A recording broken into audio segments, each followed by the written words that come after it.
siste 9 ukene har 12 norsk-amerikanere konkurrert seg imellom for å vise seg verdige og bli kalt ekte nordmenn. Felt like good, true Norwegian fishermen. Ja. Og for å vinne et møte med sin norske slekt. I really want to meet my family. I really want to feel like I have roots. We look ridiculous. Men hver uke har dessverre den som har gjort det dårligst måttet reise hjem til USA med uforrettet sak. We just lost like a lot right now. Denne uka har vi kommet frem til semifinalen, og det er kun 5 amerikanere som fortsatt henger med i sitt livs eventyr. It would be such a shame if I went through all this and didn't meet my relatives. You have the same issue as I do with this one. Just go home right now, just snap it over your knee and say, Mom and Dad, I'm going out to play sports. Damn these recorders.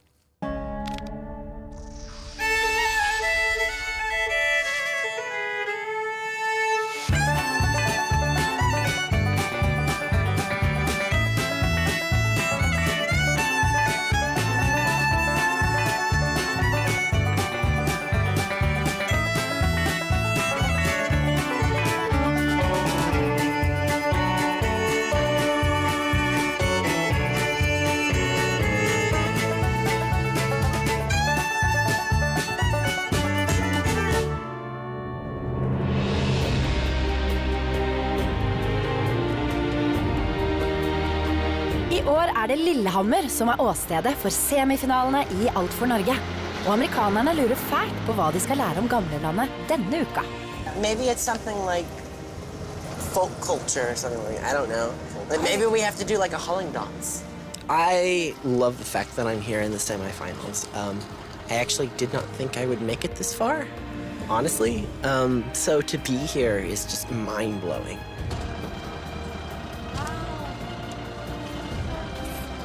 Getting this far, you can kind of start to taste the end.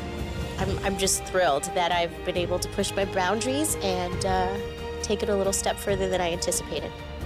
This is so cool. Denne uka skal amerikanerne bo på det eventyrlige Telemarkstunet på toppen av Lillehammer.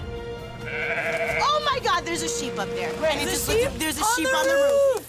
It's chained up there, and it's mowing the roof. He's mowing the roof. They actually do that. Remember we were joking about it. This is amazing. It does feel fairy tale-ish, you're right. This is the most beautiful place we've stayed. There's a very romantic, very Norwegian feel to this place. This may actually be one of my favorite places we've been so far. And I don't even know what we're doing. You see that every week.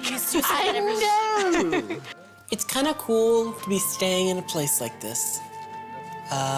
Because I think that, you know, way back in the day, you know, it's very possible that my ancestors slept in houses like this. Freaking love Norway. I always knew I was gonna love Norway, but I didn't know how much I was gonna like fall in love with Norway. I still need more time here. Hi. Hi. Welcome to Telemarkstunet and to Lillehammer. And welcome to the semifinals of Alt for Norge. Woo! Congratulations on getting this far. Now, it's really getting serious. From now on, there'll be no teams. You will be on your own for the remaining competitions. And after this week, 4 of you will advance directly to the finals, and 1 of you will have to leave Alt for Norge. I love that it's all one big individual challenge now. I mean, obviously, for the last however many weeks, I've sucked on team competitions, and I always lose. So I like it when it's just me, you know? Like, if I screw up, it's all on me. If I do great, it's all on me. This week, you'll get to learn more about our Norwegian cultural heritage. Vi nordmenn elsker vår egen kulturarv. Vi bruker 10 000 av kroner på plagg vi tar på oss en gang i året. Vi håper innerst inne at trollene egentlig finnes, og tar godt vare på kunstskattene våre. Foruten uvurderlige malerier består kulturarven vår blant annet av uforbederlige løgnere, festmiddager og arkitektoniske perler. Men det som er typisk norsk er ikke alltid så lett å definere. På 1800-tallet bestemte derfor den politiske og kulturelle eliten at innlandsbonden var det norskeste av det norske. Dette gjenspeilet seg også i folkeeventyrene som Asbjørnsen og Moe samlet og skrev ned for å sikre historiene for ettertiden. Kulturarven vår formidles i dag på flere måter. Og dette skal amerikanerne nå lære mer om. Because you will need some extra time to prepare for what lies ahead, there will be no competitions right away. Nice. However, you will now have some lessons that will help you with the tasks you'll be given later. Okay. All right. One of Norway's most popular and famous music pieces is called Dovregubbens Hall, or the Hall of the Mountain King, by composer Edvard Grieg. And one of the basic instruments that Norwegian children learn how to play music notes on is this, the blokkfløyte. Yes. So now you learn how to play Dovregubbens Hall on this, the blokkfløyte. Oh my. That's great. And you better rehearse because you are going to perform it in front of an audience. Of course. All right. When she showed us that recorder, it all went downhill. I was like, yay, folk, culture, great, love art and everything. No, I cannot play that instrument. We're in Lillehammer. There's these huge ski hills everywhere, and people have done all these sporting events, and I'm all excited. I see skis as we walk in, and then I get the recorder. Oh, joy. And to help you, I've invited the local music teacher, Terje Holter. Hei. Hi, Terje. Hei. Terje's gonna be your educator today. So, yeah, I'm just gonna leave you with your students, and good luck, guys. Thank you. Take good care of them. I will do. Okay, see you. Lykke til. Hello, everyone. Hello. Have any one of you heard about the Mountain King? The tune is like this.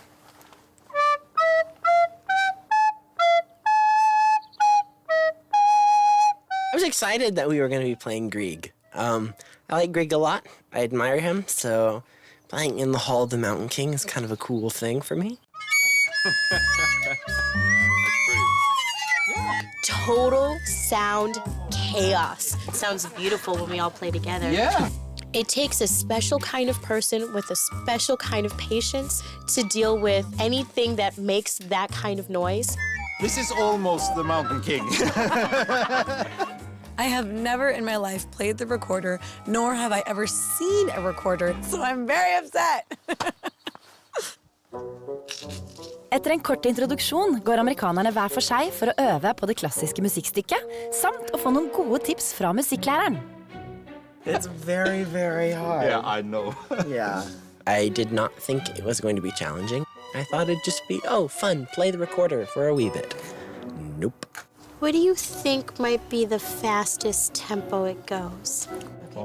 Det vanskeligste med å spille Dovregubbens Hall er nok tempo. Nå etter hvert som det øker, og særlig da på slutten, hvor tempo blir rimelig høyt. Oh, it just sucks. Sorry. What are we doing? I can't believe this is the competition. It's so hard to get the first one. Jeez! See the octave? It's horrible. I think it's hilarious. I feel bad for the people who have to listen to us practice for hours. Oh, this is gonna be horrible. To all the kids out there in Norway, if you have the same issue as I do with this one, just go home right now and just snap it over your knee and say, Mom and Dad, I'm going out to play sports. Damn these recorders. For at amerikanerne ikke skal ødelegge hele kvelden med blokkfløyteulyder, skal de få koblet av med en relevant film i årestua på tunet. Oh my. I think we have a new friend, guys. It's a troll. He's huge. I think the Årestua is really, really cool. Like the fact that they have like an indoor fire pit with a big old movie screen with a crazy two-headed, three-eyed troll behind you. It's awesome. He's running. What's he saying? You gotta run. I thought I knew a lot about trolls. I was kind of grew up with trolls in our house, like little guys on like the shelf, because we're just like, oh, we're Norwegian, let's have little, funny trolls. Oh, there's a badass. Are they gonna show a real troll? I always thought they were like small. I seriously didn't know they were big until we watched the movie. I'm like, these are huge trolls, like giant trolls. They're like, no, they're just trolls. I'm like, no, these are like giant trolls. And they're like, No, trolls are big. They can be the size of They're huge. trees to mountains. And then everybody's like, I think it was like CJ, like, how do you not know trolls are huge? I'm like, I don't know, because they're always little figurines, and I always hear about them being under a bridge.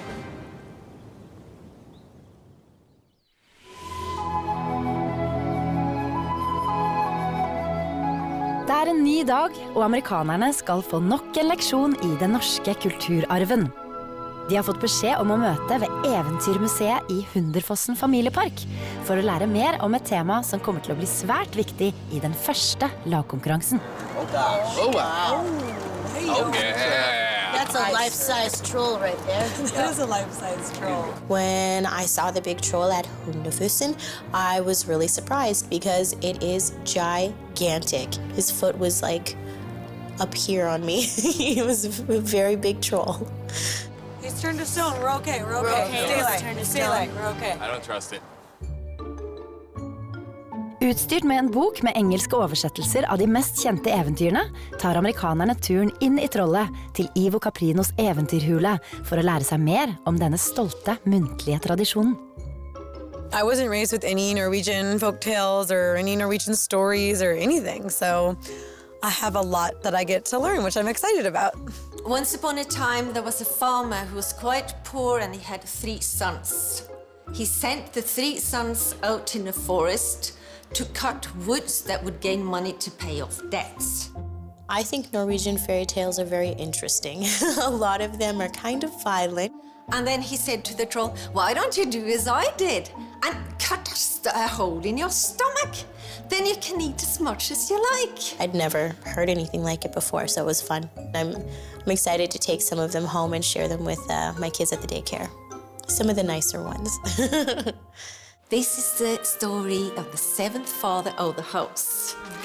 Once upon a time, there was a traveler, a man who was traveling about and he was looking for a place to stay the night. You know, something that I love about all these Norwegian folk tales, in particular the 7th father of the house, is how they just kind of end. And the man was so pleased that he finally reached the right father of the house. Okay, so this guy is walking along, finds a house, and goes and says, hey, can I stay here? And the guy goes, no, I ask my dad, and then ask my dad, and eventually, yeah, go ahead. And that's the end of the story. This is the fairy tale of the fox's widow. Okay, the fox and his widow is the best example of what I'm talking about. The bear tried to marry her, and she said, I don't want to marry a bear. And then the wolf tried to marry her and said, I don't want to marry a wolf. And then there was a fox that looked like her husband, and she said, good enough. End of story. I have a little difficulty understanding why that is a story. It lacks some of the key elements of a story. Once upon a time, there was a king, and who had a daughter. She was so contrary and rude, and the king launched a competition. The one who could make the princess to shut up would get her to marry and even get half the kingdom. I like the folk stories that you guys have because some of them apparently just you don't need a reason for the story, like the princess that always has to have the last word, which is pretty much if you can, I guess, shut a girl up, then she has to marry you, and so that's the way to a girl's heart. I have no idea what the moral is, and frankly, I found it insulting. And they lived happily ever after. Good start. It was very, very fun, very educational. I don't know if I picked up anything that's going to be useful, except for I do think that I'm going to take that book home and read it to my 3-year-old nephew and make sure that he grows up with Norwegian folktales.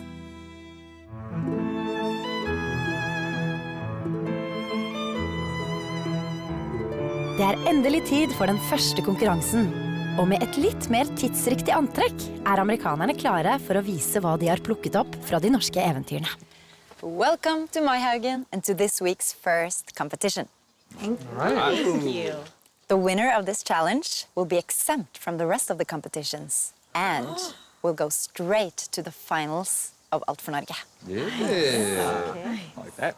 It would be absolutely amazing if I did not have to play the recorder in front of an audience.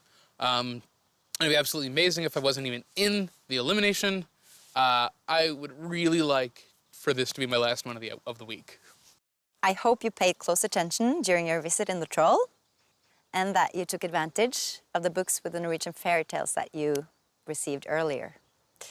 Because in this challenge, you'll be given 3 tasks, and you have to figure out what to do on your own. Well, that seems easy. We always want as much information as we can get, and on this one, we really received basically nothing. I'm hoping the book and the tour inside the troll will help. I did my best to read the book as carefully as possible. I made sure to listen to the stories, so I hope it helps.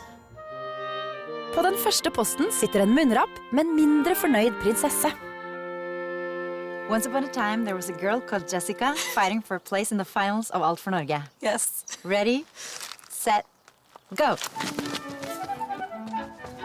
Det eneste hintet amerikanerne får om hva som skal til for å løse oppgaven, et fritt oversatt utdrag fra det aktuelle eventyret.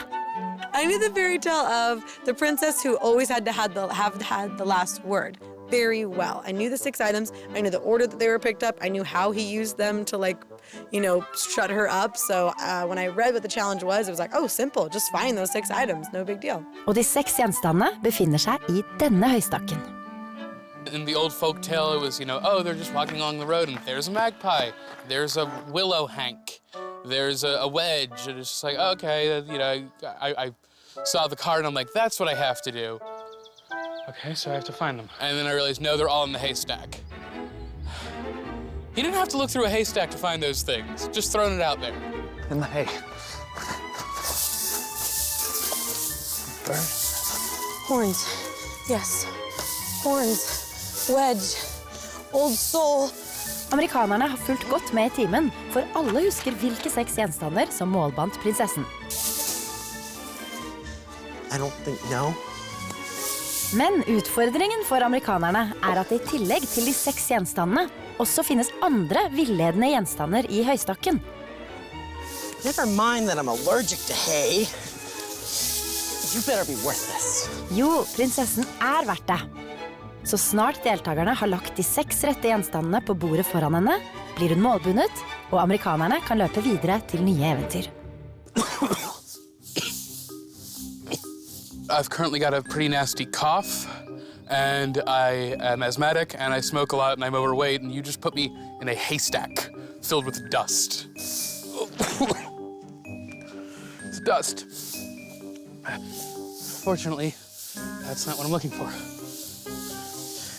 Where are the ram's horns? Mens gutta sliter med å finne gjenstandene, Jessica klar til å målbinde prinsessen. Det varmer i gloeggen. Men det Jessica som blir målbundet. Hun har alle gjenstandene rett, bortsett fra skålbrottet, som hun har byttet ut med en tinnøse. You have 1 item wrong. 1 wrong item. This thing. Where is broken saucer? I knew I needed a broken saucer, but I found a mug and I'm like, oh, this is a mug, much closer to a saucer. Det varmer i gloeggen. You have 1 item wrong. Wrong item. Amy har også funnet 5 rette gjenstander, men mangler vidjespenningen, som hun ikke aner hvordan ser ut. Dermed må hun bare prøve seg fram. Det varmer i gloeggen. You have 1 item wrong. Det varmer i gloeggen. You have 1 wrong item. I don't know why I kept going back because I knew what I was looking for. I knew that it was a tie of some kind. I even tried just putting straw up there to see if that, you know, maybe that was it. You need 6 items. I really couldn't find another item. I really couldn't find it. Men Amy ikke alene om å ikke vite hvordan en vidjespenning ser ut. I need the willow hank. The hell is a willow hank? Who exactly is a willow hank? A lot of the problem was that I was not entirely sure what a willow hank was. Maybe. Come on. I was looking for the willow hank. I couldn't find it. But then I remembered the lady that we talked to in the troll house. He had mentioned a rope of some sort. It's a rope, some kind of rope. A willow hank. The heck is a willow hank? Yep. Yep, that's good. You know that's good. You know that's good. Og med det har Todd klart å målbinde prinsessen. Broken saucer. Endelig finner Jessica skålbrottet hun har lett etter.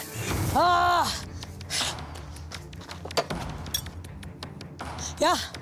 Dermed har 2 av de 5 klart å målbinde prinsessen. Nei! Men for de 3 siste stiger frustrasjonen. Oh, this is annoying. I was so close to just giving up, really, because I was, I mean, it is the semifinal, so I get it. It's got to be difficult. And I was like, please. This is so frustrating. Calm down, Jonathan. The longer it took to find stuff, the worse it got. I don't know what it was. Sorry.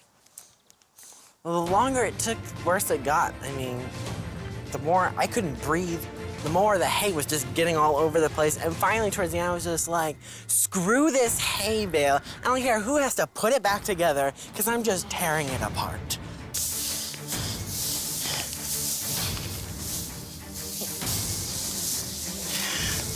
Are you something? Nay. I've been hiding anywhere else. Wedge! Ow, ow, ow, ow, ow, ow, ow, ow, ow. Good. Etter mye om og men klarer alle amerikanerne å målbinde prinsessen. Dermed er de klare for nye eventyr, som du skal få se rett etter en kort pause. This goat was not easy to work with. Okay. Good. Over.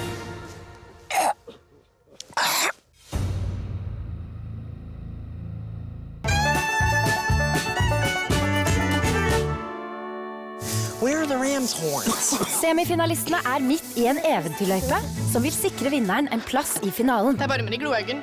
Før pausen så vi at de målbandt prinsessen. You know that's good. You know that's good. Nå er de fremme ved den neste posten, hvor det sitter en mindre pen fyr med en bolle vaskraut foran seg. Du lukter kristenmanns blod. Det er lukten av amerikanerne, som nå skal forsøke å finne ut av oppgaven de har foran seg. Okay. Oh. I ran in, I turned and I saw this troll eating porridge and I was like, oh, that's kind of taken back a little. Hintene de trenger for å løse oppgaven finnes også her i et fritt oversatt utdrag av eventyret. Nå skal amerikanerne gjøre som gutten som kappåt med trollet. De må spise 1 bolle med grøt, mens den andre helles i sekken som er festet på magen. Når det er gjort, skal de stikke hull i sekken for å lure trollet til å drepe seg selv. Er det veldig sulten? Oh, this is gross.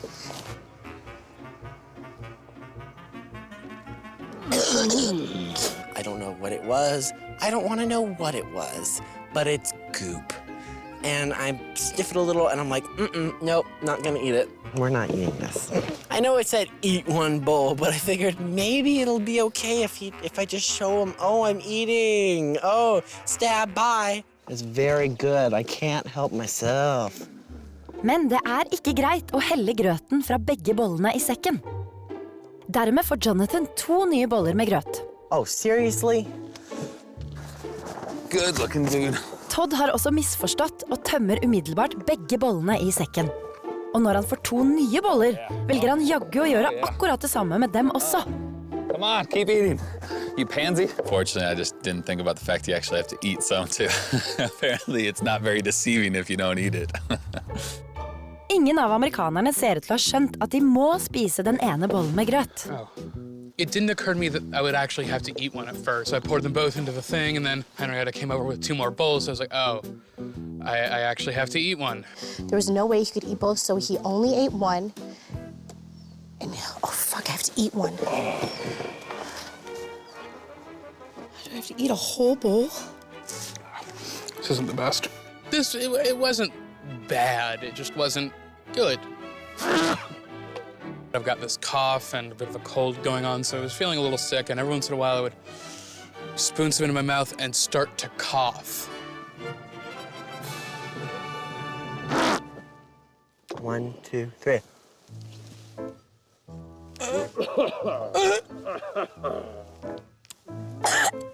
Oh, gross, gross, gross, gross. Oh, gross.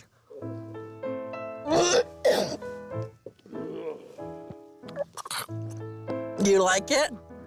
It was so hard to get it down. It was making me gag. For a second, I almost threw up. I literally almost threw up.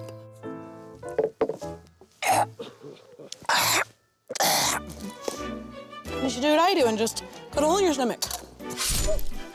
Amerikanerne er forsynte, og når de har klart å lure trollet til å ta sitt eget liv, kan de løpe videre til den siste posten.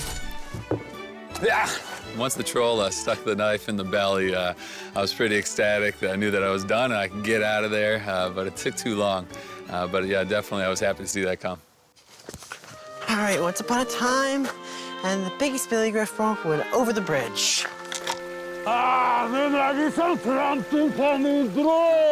Det er forhåpentlig amerikanerne og den største bukken Bruse som på kortest mulig tid skal komme seg over broa.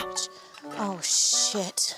The minute I read the sign for the Billy Goat Gruff, I thought, excuse my language, oh shit, I have to move a goat. Little do they know I love animals. Men først må amerikanerne finne geita. All right, where's the goat? I ran in and I was expecting to see this big goat just standing there or something. Goat? Is the goat underneath the bridge?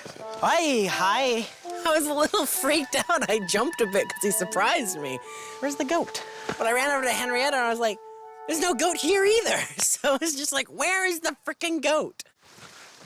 There's no goat. Oh, the goat was laying down in some tall grass. I guess I was just in the moment and looking for a goat that was standing up. But no, he's chilling. Flink norske bukk. Bra norske bukk. Kom med meg. I knew the goat wasn't gonna come to me. I don't think any farm animal is ever gonna come up to you unless you've got, like, I don't know, some weird relationship with that animal. Kom med meg, ja. Kom med meg. Ja. Actually, it was easy to get the goat to cross because I got him to the back and was kind of clapping behind him, being like, yeah, good, go this way. Kom med meg, kom med meg. Kom med meg, kom med meg. Kom. Gå. Og med litt koseprat får både Jonathan og Amy geita over broa. Men den største bukken Bruse er ikke like samarbeidsvillig med CJ. This goat was not easy to work with. Slow down a little. Almost immediately, the goat started running away from me and just doing this lap, and I was chasing after it, and then it tried to jump the fence. Whoa! My immediate thought was, I wonder what would happen in the competition if the goat escaped. Would that help me or hurt me? And then I decided that I didn't want to find out. You cool? Whoa, hey. Slow down a little. The goat was not pleased that I had gotten a hold of the leash.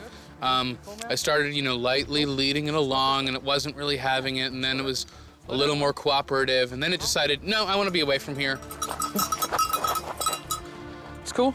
And then it was a matter of, letting it take off, but in the right direction. And it took a couple tries, but I got across eventually. There you are. Whoa.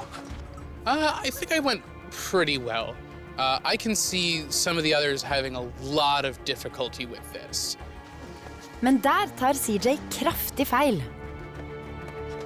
Once upon a time, there was the biggest Billy Goat going over the bridge. Okay, I take him over the bridge. Go on, buddy. Go on. No. Yes. I definitely didn't expect it to go that fast. That was, I think I caught a really nice stroke of luck on that one, but I'll take it. Joel, there you go. You want to ram me. Okay. Get over the bridge. Og når Jessica får vist at hun er stare enn en geit, så snipp, snapp, snute, er eventyret endelig ute. Today, you've been a part of some of the most famous Norwegian folktales. And you've done it with a dedication that Asbjørnsen og Mo would be proud of. Now, it's time to find out which one that will get the first golden ticket to the finals of Alt for Norge. Because of the first task of the competition, I'm not that confident, but I can make up for it later. If I can bypass the rest of the stuff, the recorder and anything else that you guys have in store for us, and get to the finals and be that close to my relatives, I think, it would mean the world to me, and I really, really want it to happen. The first finalist in Alt for Norge is It kind of helps knowing that even if I don't win, that I still have a chance to go to the finals, but I really hate that recorder, and I really don't want to have to play that. Todd. Nice work. Good job. Thank you. Congratulations, Todd. Thank you very much.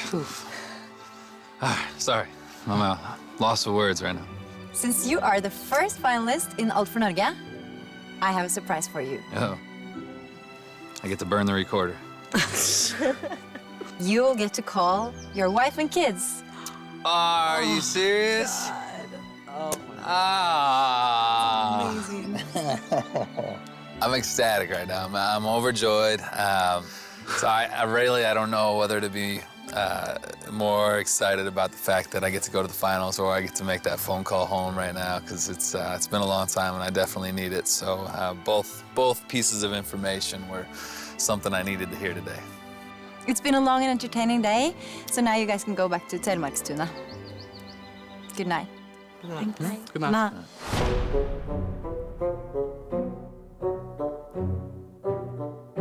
Tilbake på Telemarkstunet er 4 av de 5 amerikanerne i full gang med å forberede seg på morgendagens store utfordring.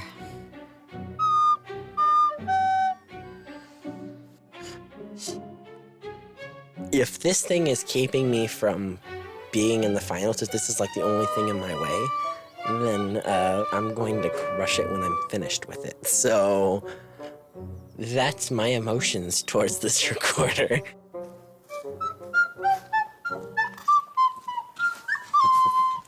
Todd, Hi. I think you got better things to do than to sit here and listen to Jonathan practice on his recorder. It's time to phone home. Yeah? I don't know if I'm ready. Thank you very much. Good luck. Thank you. Oh. Family is absolutely everything to me. I've always been very family-oriented, grew up in a family that appreciated our family, and back at home, everything that we do is centered around family first. Hello? Hi, I'd like to order a medium pepperoni and sausage pizza. Oh my God. I was almost crying going into the phone call before I even dialed the phone, so I knew I was gonna be emotional, so I was like, I gotta do something to keep it light, else I'm not even gonna get a word out. How are the little two? Zoe and Logan, how they doing? Zoe, is it okay if they talk to you real quick? Yeah. Yeah. Hold on a second. Daddy's on the phone. Say hi, Daddy.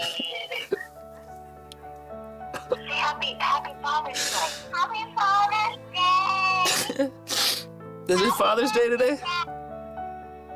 Do what? Is it Father's Day today? Today's Father's Day. I've completely lost track of the days. Father's Day was making you presents all morning. Look, you guys say I love you, Daddy. I love you, Dad. I love you so much. I try to be a strong guy sometimes and not cry, but it meant the world to me to be able to talk to them, and I didn't think I missed them as much as I did once I heard their voices. You're the best dad, and you're my best friend, and I love you so much. I love you. I love you. I miss you terribly.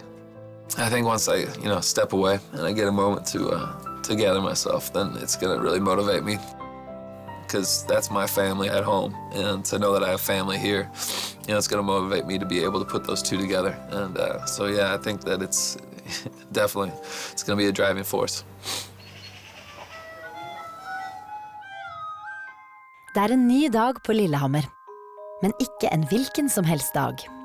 I dag skal nemlig amerikanerne fremføre Dovregubbens hall med fullt orkester i selveste Maihaugshallen. Welcome to Maihaugshallen. Thank you. This is where you are going to perform Dovregubbens hall on your recorders in front of a live audience, accompanied by a local orchestra. If you had told me, even 2 months ago, that I was going to perform Grieg in front of an audience on the recorder, I would have called you a liar. And after the show, the audience will decide which one of you that will be the winner and become the second finalist in Alt for Norge and be exempt from the next competition. Okay. The winner will also get the second and last opportunity to phone home. Oh, God. I will go on record saying that I do not like the recorder, but this phone call is so important to me, so I'm extra motivated to win today.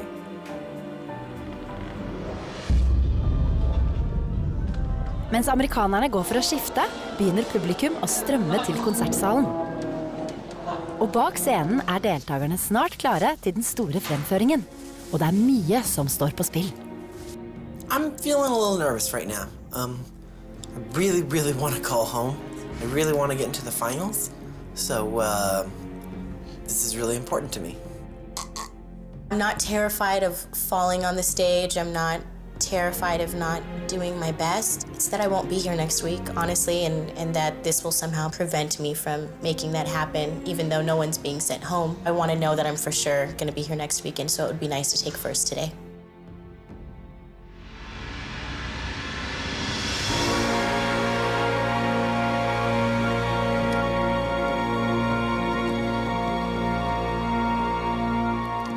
Mine damer og herrer, hjertelig velkommen til Alt for Norges blokkfløytekonsert.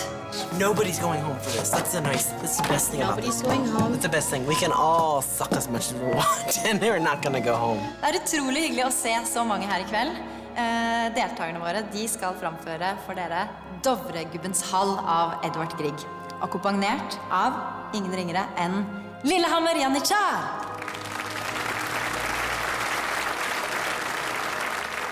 Det er CJ som har fått æren av å starte ballet. I'm pretty terrified.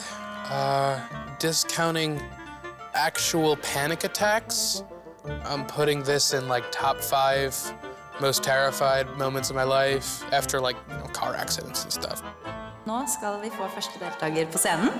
Han heter så mye som CJ Foss. Nå er det viktig å imponere publikum. Det er nemlig deres favoritt som går rett til finalen, mens de 3 andre må ut i enda en konkurranse for å sikre finalebillettene. Hi.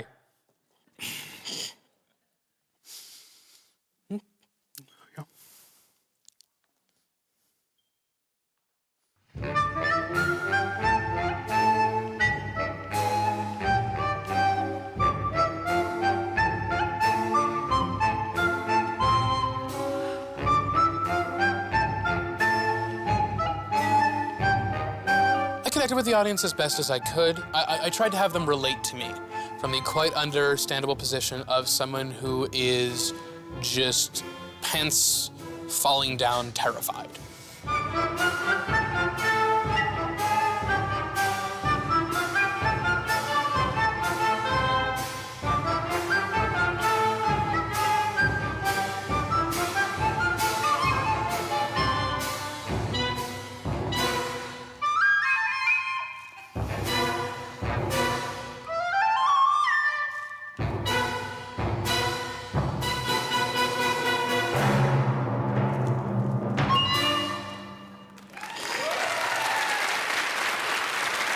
Tusen takk.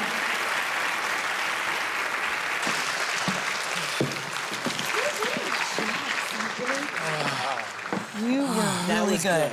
I'm extremely nervous right now. I'm about to go on stage. I have heard all of them practice, and by far, CJ, Jonathan, Amy are all musically more inclined than I am. Neste modige deltaker ut er Jessica Brustad! Og siden Jessica føler hun er den svakeste musikanten, har hun lagt en plan for hvordan hun skal klare å vinne publikums gunst.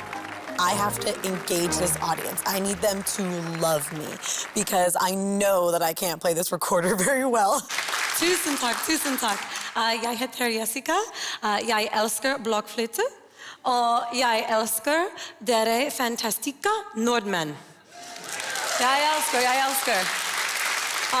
The rest in English, sorry. I am falling in love with Norway, and this means so much to me, so I hope I don't ruin your beautiful song. I've fallen in love with Norway, and this means everything to me because what it means is meeting my family. I can feel it. I can see the finish line. Todd better watch out. Vi setter I gang? Ja?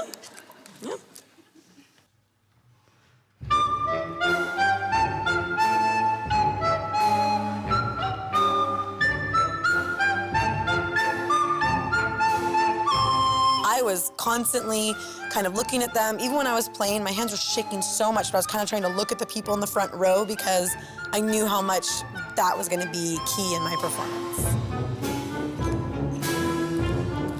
Come on!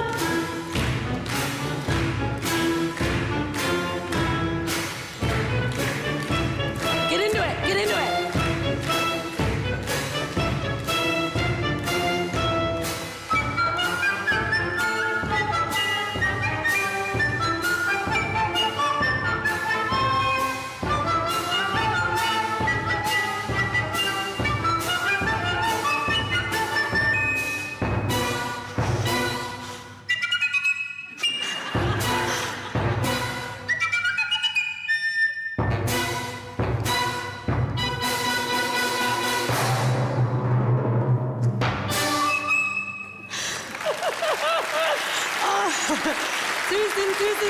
Tusen takk for deres oppmerksomhet.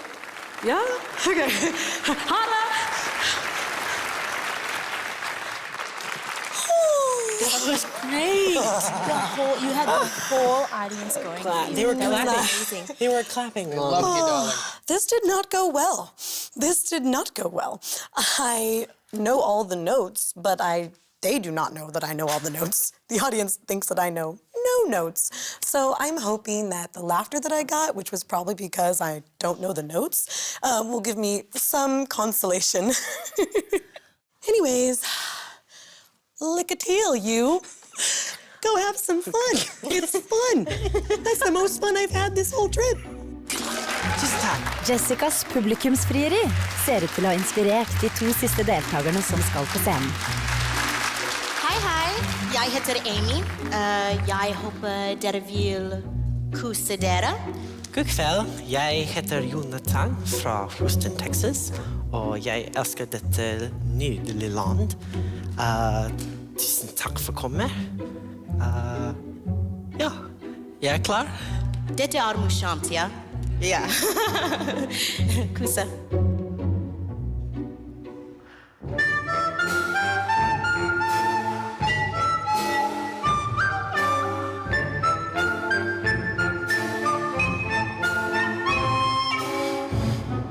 There's a part where I don't have to play and the orchestra still plays, and how awkward would it be to just stand there? So I decided to play a little bit, and so I started to do a little dance and a little jig, and I was getting into it, and then I went, oh no, I'm supposed to be playing right now.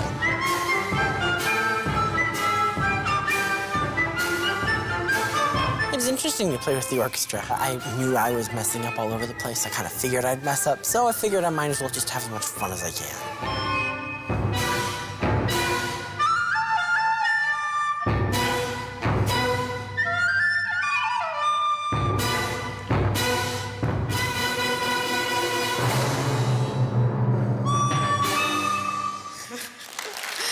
Tusen takk for lyden.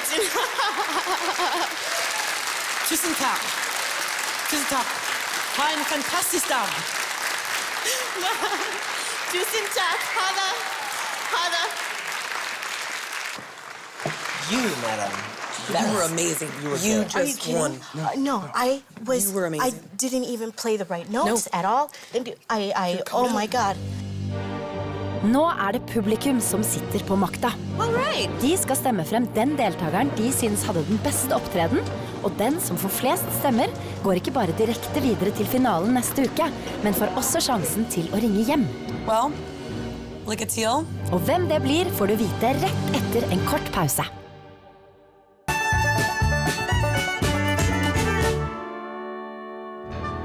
Før pausen så vi amerikanerne spille Dovregubbens hall på blokkfløyte. Jeg håper dere vil kose dere.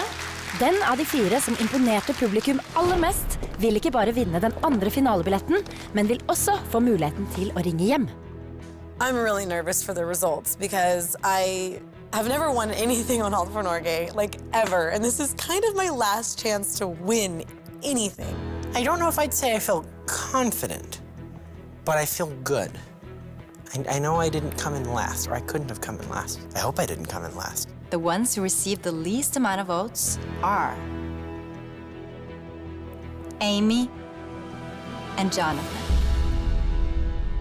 I'm sorry, but tomorrow you'll get another chance to qualify for the finals. I am super bummed. This is probably one of the first competitions I have had more confidence than normal, and I was shut down pretty hard, so feeling a little rough right now. Jessica and CJ. Both of you did very well. Only a few votes separated you. Very soon, one of you will get a ticket to the finals of Alt for Norge and a chance to phone home. The other one will have to compete in yet another competition and risk being sent back home to America. If I win today, it is a straight ticket to the finals, which is just bananas in my mind. The finale, it's coming up right around the corner, and right after that, somebody gets to meet their relatives, and it's so close. You know, I don't want to lose. Jessica, you should prepare to make a phone call. Congratulations, you've made it through to the finals of Alt for Norge. As a friend, I'm happy she got it. As a competitor, not so much. I'm in complete shock right now. I'm in the finals of Alt for Norge, which is like bananas. I mean, my team has always lost. It's been me in every individual challenge, surviving. And I just freaking won a challenge. And I just won the opportunity to go all the way with this thing. I'm just so happy.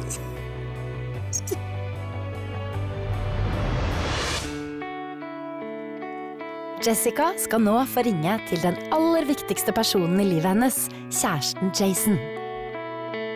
Getting the phone call home means everything to me.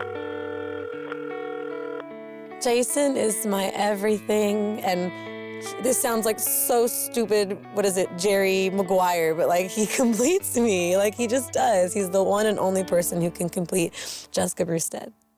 This is Jason. Hey, baby. Hey, babe. No way. Oh my goodness. Oh my God, baby, I love you so much. I miss you so much. It's been 52 days since I talked to you last. It's been a long time. And 55 days since I was kids too. I know. Talking to my boyfriend Jason was probably the best thing that I've had in a really long time. I don't think people realize that part of we're here fighting to meet our family, but we had to leave our family in America to do that, and it's hard. We're coming back here, like, I was totally falling in love with this country. Like, you know how proud I was to be Norwegian before I left, right? I'm like so proud to be Norge. Super. Yeah, no, I don't even know where that was based off. Now I'm like, yes, I am Norwegian. And I need you to like fall in love with Norway too. Well, why don't you find us a place to live for a year while you're there? I would die to come live here for a year with you. Well, let's figure it out. Would you seriously move to Norway with me? Yeah. Talking to him just made me really happy and then also really sad, and 1000% motivates me to win this competition, because there's no other reason why I would leave him for so long besides getting the chance to meet our family, because he's part of my family.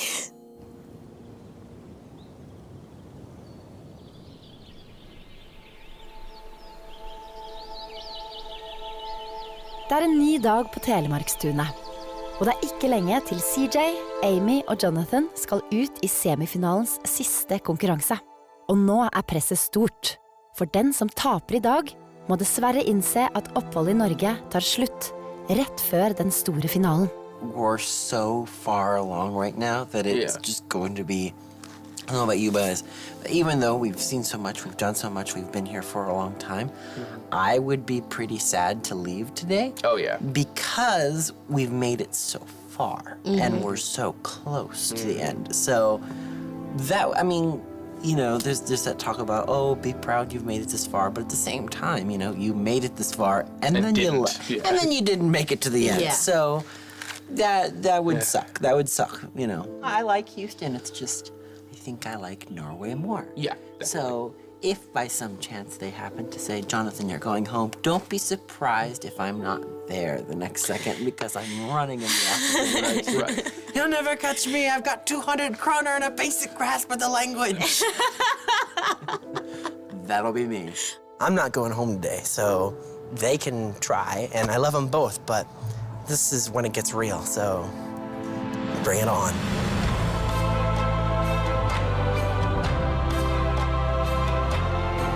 Den siste, og for amerikanerne helt avgjørende konkurransen, skal finne sted midt i Lillehammer sentrum. God morgen, alle sammen. Good morning. Jonathan, Amy, CJ. It's time for the last competition. You may have picked up a few Norwegian words during your stay here. Now it's time to find out how you handle some of our many varied dialects. Wow. Norge er et langstrakt land, og det gjenspeiler seg også i måten vi snakker på. Fjell og hav, kommunegrenser og svartedauden har gjort sitt til at de norske dialektene har utviklet seg forskjellig. Akkurat hvor mange dialekter vi har, finnes det ikke klare tall på. Men måten vi snakker på forteller hvor vi er fra. Dæven han steike. Og det å være fra et sted er viktig for nordmenn. Når vi snakker med noen fra hjemstedet vårt, blir vi mye bredere i målet enn ellers. På midten av 1800-tallet var tanken at vi også burde skrive slik vi pratet. Og Ivar Aasen reiste rundt og samlet inn ord og uttrykk. Resultatet av arbeidet, nynorsken, var tuftet på tanken om at dialektene våre var det virkelig norske, et avgjørende tegn på vår selvstendighet og en viktig kulturarv. This is Sylfest Lomheim, and he's a philologist and also the former director of the Norwegian Language Council. Sylfest is going to be your judge today. Hello. Hello. Sylfest. Så hyggelig å se deg. Hyggelig. Today, you are going to do like Ivar Aasen, the creator of New Norwegian, or nynorsk, and collect dialects. I Lillehammers gågate står det nordmenn med 5 veldig forskjellige dialekter. Og det med deg? Liker du ikke rege? Ha deg vekk, et spøkelse. Jeg puler ikke for småpeng. Nå skal amerikanerne forsøke å lære seg disse på kortest mulig tid. I can hear a slight difference in dialects, but I'm not as good at it as Jonathan is. So he's my toughest competition. I was actually really excited.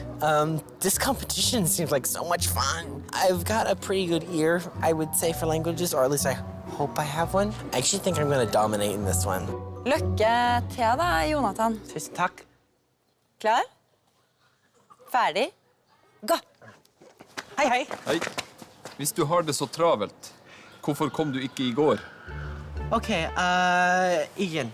Hvis du har det så travelt, Hvis du har det så travelt, hvorfor kom du ikke i går? hvorfor kom vi ikke da? No. Nei, igjen. Hvis du har det så travelt, hvorfor kom du ikke i går? Hvis du har det travelt, Hvis du har det så travelt, hvis du har det vil travelt, hvorfor kom du ikke i går? hvorfor ikke vi går. I started to get frustrated right away, and I had to calm myself down. You know, we're gonna do this. We can work through it. Let's try it again. Hvorfor ikke du går? Hvorfor kom du ikke i går? Hvorfor ikke vi går? Hvorfor ikke vi går? I don't got it. Norwegians have trouble with each other's dialects. Can you imagine what it's like for an American? Hi. I am not the biggest fan of this competition. Jonathan and Amy both have spent a lot more time studying Norwegian than I have. Hvis det har vært travet, hvorfor kom det ikke går? Likevel ser CJ ut til å ta setningen på første forsøk og løper bort til Sylfest for å få uttalen godkjent. Hvis du harves en travet, hvorfor kom det ikke går? Ikke godkjent.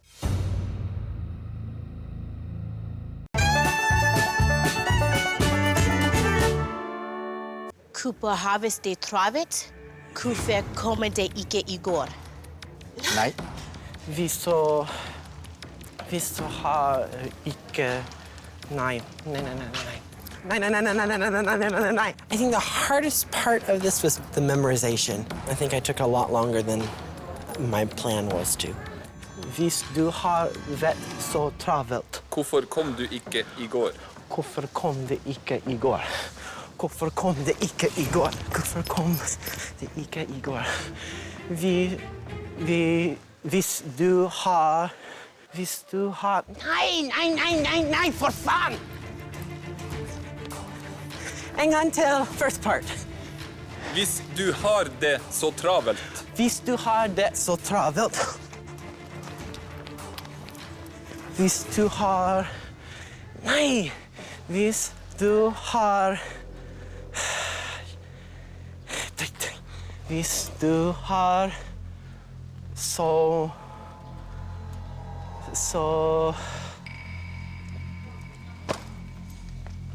The first one was quite difficult. I had to go back a couple times. It was a very long phrase, I felt like, so it was very hard to remember it.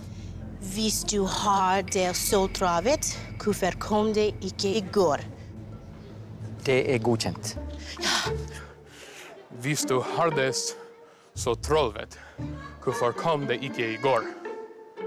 Godkjent. Ja. Hvis du har det så travelt, hvorfor kom det ikke... What's the last word? Not my. Hvorfor kom det ikke... Meg? Nei. Hvorfor kom det ikke... Hvorfor kom det ikke what? Hvis du har det så travelt, ja?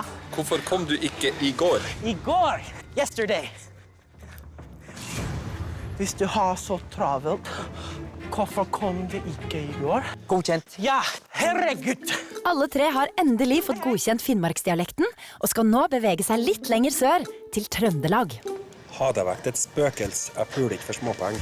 Har det vært et spøkels? Spøkels? Jeg puler ikke for småpenger. A puri, vesmeljong. Jeg puler ikke for småpenger. A purle fett med smooth... No. Jeg puler ikke for småpenger. A purle vet med forpeng. Jeg puler ikke for småpenger. You could tell they really wanted to help you say it the right way, and you know they couldn't do much. Jeg puler ikke for småpenger. Pulit fesh mer porpeng. Nei. Har det vært et spøkels? Jeg puler ikke for småpenger. Har det vært et spøkels? Har det vært et spøkels? Spøkels. Spøkels. Spøkels. Ikke spøkels. Ikke spøkels. Har det vært ditt spøkels? One more time in the second half. Jeg puler ikke for småpenger. Pure. There were more words than it sounded like there were, and that seems to be what the accent is reducing the word to as little a sound as possible. Jeg puler ikke for småpenger. Jeg puler vikt småpenger. That's the kind of accent I'm used to in English. For example, I just said kana instead of kind of. Har det vært ditt spøkels? Jeg puler ikke. For småpeng? Det godkjent. Hei. Jeg har så steike lukt I hodet. Jeg synes jeg. Just the first part, I heist to stitch. I can relate to having such a big headache because at that point I did have such a big headache. I heisu steike lukt I hodet. Nei. Oh shit. Jeg har så steike lukt I hodet. Ikke godkjent. The judge, he always gave a nice, healthy pause before saying ikke godkjent or godkjent. Ikke godkjent. And it was always godkjent or ikke godkjent. Jeg har så steike lukt I hodet. So it was spending as much time as humanly possible in front of him waiting for approval or disapproval. Godkjent. Yeah. You need to talk faster. Jeg har så steike lukt. Steike lukt I hodet. Godkjent. Ja! Mens de tre første dialektene bød på store problemer, tar amerikanerne totning mye lettere. Jeg skal lage surfbrett på sløyden. Jeg skal lage Surfbrett surfbrett på sløyden. på sløyden. The fourth one was my favorite, and it's because I got it right the first time. Jeg skal lage surfbrett på sløyden. Godkjent. Yeah! I was just so excited. I was like, yes, nailed it. I felt really, really good about that one. Amerikanerne har nå jobbet seg hele Storgata og Norge nedover. Jeg skal lage surfbrett på sløyden. Godkjent. Hei! Nå gjenstår bare sørlandsdialekten før de er i mål. Hei. Og er det med deg? Oh, the mada. No. Say it again. Og er det med deg? Oh, adamada. Oh, adamada. Og er det med deg? Oh, Adamada. Og er det med deg? Oh, adamada. Oh, adamada. Oh, adamada sounds like, oh my goodness, or something like that. Liker du ikke rege? Herregud. Liker du ikke rege? That is a tough consonant there. Liker du ikke rege? Holy buckets, that's a throat thing. Liga du her. I don't know, it sounds like the sound you make before you vomit. Oh, hadamada. Liga du her. Rege? Liker du her? Rege? Reiga. Liker du her? Rege. Reiga. Rage. Rage. Shrimp? Oh, adamada. Liga du her, hage? Godkjent. This did not go quite as well as I hoped. I felt like I took a really, really long time trying to remember the phrases. Oh, Adamada. Liker du her? Reiga. Godkjent. Yes. I think I did all right. And you're done. I know that I feel more exhausted than when I did the biathlon. Oh, adamada. Liker du her? Reiga. Godkjent. Hei! Hei, I'm coming! Jeg kommer! It was a lot of fun. I enjoyed, trying to learn those phrases. I don't know, I was like, whew. But I went into this really confident, and then all of a sudden, it's just like, blech, all of a sudden, and so I was not happy. Not happy.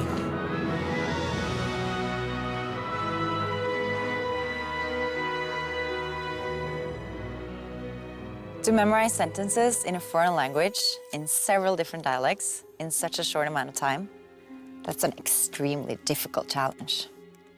The one who got the dialects right the fastest did it in 9 minutes and 36 seconds. This person becomes Alt for Norge's third finalist. Congratulations.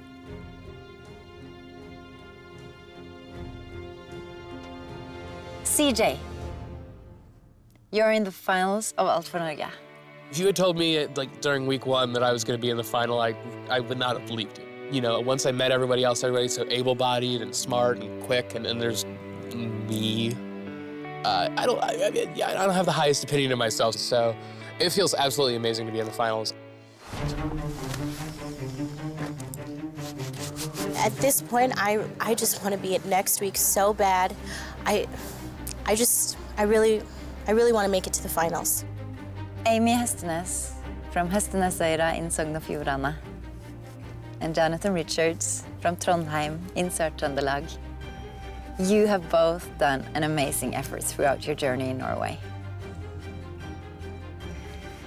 Now, one of you will have to leave this country and go back to America. I don't want to go home now. I mean, I know that sounds probably like a 3-year-old complaining, but if I am the one to go home today, I'm not gonna lie, I'm gonna be sad. Your times are 16 minutes and 8 seconds and 14 minutes and 16 seconds. The last finalist in Alt for Norge is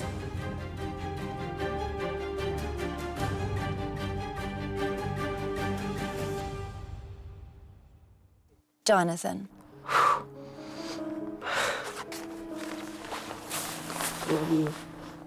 Congratulations. You're like a sister to me. Please don't cry, Hank. I'm not. I just wanted to be in the finals. So the hardest part is probably that I didn't make it that one extra step. But I did get further than I thought I would.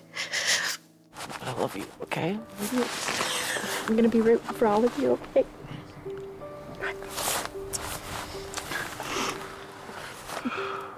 Mimi's a really big personality, and she's a great friend, and she's like a sister, so I didn't want her to go.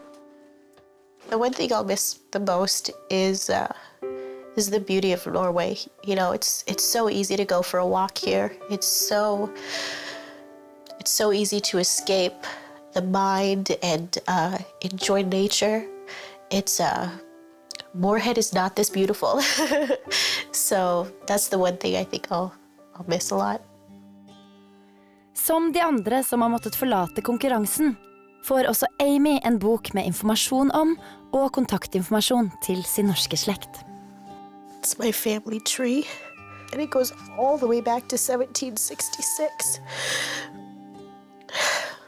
I'm excited to share with my family all the traditional Norwegian things I've learned. I still don't like lutefisk or rumagrat, but I tried them. So I'm excited to share that with my family. Neste uke det duket for den store finalen I Alt for Norge. It means an awful lot to be in the final. I want to meet my relatives so badly, and I'm so close. Da blir det avgjort hvem av amerikanerne som får sin største drøm oppfylt. Et møte med sin norske slekt. It's kind of frightening being so close to winning, you know. I want this so bad, and I've wanted this for so long. It's very possible for me to meet my family here. There's no reason for me to think that I can't meet them, because that's what I came to do. The pressure's higher than it's ever been, so it makes it kind of rough that we're this close. I don't want to fail now.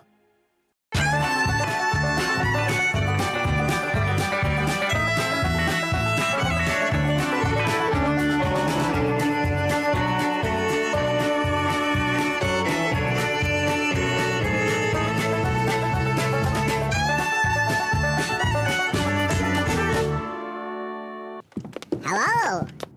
Oh, thank you. The monster.